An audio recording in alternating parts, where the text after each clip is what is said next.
The Romance of a Busy Broker by O. Henry. Narrated by Anthony Squire. Carter, who worked in the office of Harvey Maxwell, usually allowed his face to show no feeling. This morning he allowed his face to show interest and surprise when Mr. Maxwell entered. It was 9:30, and Mr. Maxwell was with his young lady secretary. "Good morning, Carter," said Maxwell. He rushed to his table as if he were going to jump over it, then began to look at the many, many letters and other papers waiting there for him. The young lady had been Maxwell's secretary for a year. She was very beautiful and very different from most other secretaries. Her hair always looked plain and simple. She didn't wear chains or jewels. Her dress was grey and plain, but it fitted her very well. On her small black hat was the gold-green wing of a bird. On this morning she seemed to shine softly. Her eyes were dreaming but bright. Her face was warmly coloured, and her expression was happy. Carter watched her. There was a question about her in his mind. She was different this morning. Instead of going straight to the room where she worked, she waited. She seemed not to know what to do. Once she went over to Maxwell's table, near enough for him to see that she was there. The machine sitting at that table was no longer a man. It was a busy New York broker. "What is it? Anything?" asked Maxwell. Papers lay like snow covering his table. His grey eyes looked at her as if she were another machine. "Nothing," answered the secretary, moving away with a little smile. "Mr. Carter," she said, "did Mr. Maxwell talk to you yesterday about getting another secretary?" "He did," Carter answered. "He told me to get another one. Several are coming to talk to us this morning, but it's now after 9, and not one has appeared." "I will do the work as usual," said the young lady, "until someone comes to fill the place." And she went to her table. She took off the black hat with the gold-green bird wing and put it away as usual.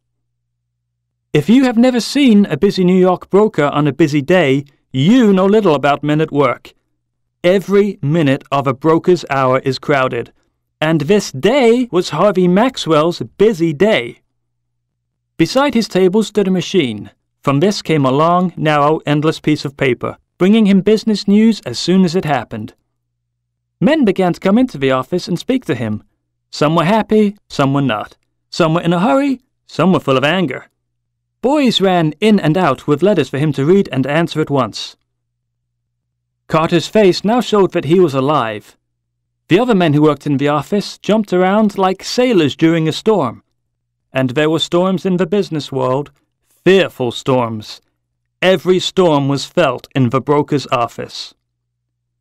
Maxwell moved his chair against the wall. Now he was like a dancer. He jumped from the machine to the table to the door and back again. In the middle of all of this, he slowly realized that something had come near him. There was golden hair. There was a very large amount of it, high on a head. On top of the hair was a big hat, covered with fine bird's feathers.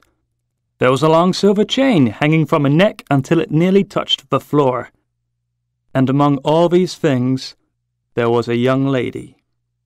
Carter was beside her to explain. "Lady for that job as secretary?" said Carter. Maxwell turned half around with his hands full of letters and paper from the machine. "What job?" he asked. "Job of secretary," Carter said again. "You told me yesterday to have someone sent here this morning." "You're losing your mind, Carter," said Maxwell. "Why should I tell you anything like that? Miss Leslie is a perfect secretary. She can keep the job as long as she wants it."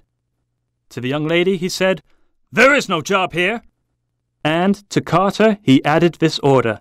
"Tell them not to send any more, and don't bring any more in here to see me." The silver chain left the office, hitting chairs and tables with anger as it went. Carter said to another man in the office that Maxwell was more forgetful every day. The rush of business grew wilder and faster. Maxwell was working like some fine, strong machine. He was working as fast as he could. He never had to stop to think. He was never wrong. He was always ready to decide and to act. He worked as a clock works. This was the world of business. It was not a human world or the world of nature. When the dinner hour was near, things grew quieter. Maxwell stood by his table with his hands full of papers and his hair hanging over his face. His window was open, for it was the time of year when the weather was beginning to turn warm. And through the window came a soft, sweet smell of flowers. For a moment the broker was held there without moving, for this smell of flowers belonged to Miss Leslie. It was hers, and hers only. The smell seemed almost to make her stand there before him. The world of business grew smaller and smaller, and she was in the next room, 20 steps away. "I'll do it now," said Maxwell. "I'll ask her now. I wonder why I didn't do it long ago." He rushed into the other room. He stopped beside the secretary. She looked up at him with a smile. Warm color came into her face, and her eyes were soft and kind. Maxwell's hands were still full of papers. "Miss Leslie," he began quickly, "I have only a moment. I want to say something in that moment. Will you be my wife? I haven't had time to make love to you in the usual way, but I really do love you. Talk quick, please. I have to get back to my work." "Oh, what are you talking about?" cried the young lady. She rose to her feet and looked at him round-eyed. "Don't you understand?" said Maxwell. "I want you to marry me. I love you, Miss Leslie.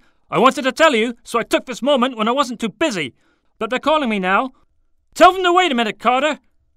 Won't you marry me, Miss Leslie?" The secretary acted very strangely. At first she seemed lost in surprise. Then tears began to run from her wondering eyes. And then she smiled through her tears, and one of her arms went around the broker's neck. "I know now," she said softly. "It's this business. It has put everything else out of your head. I was afraid at first. Don't you remember, Harvey?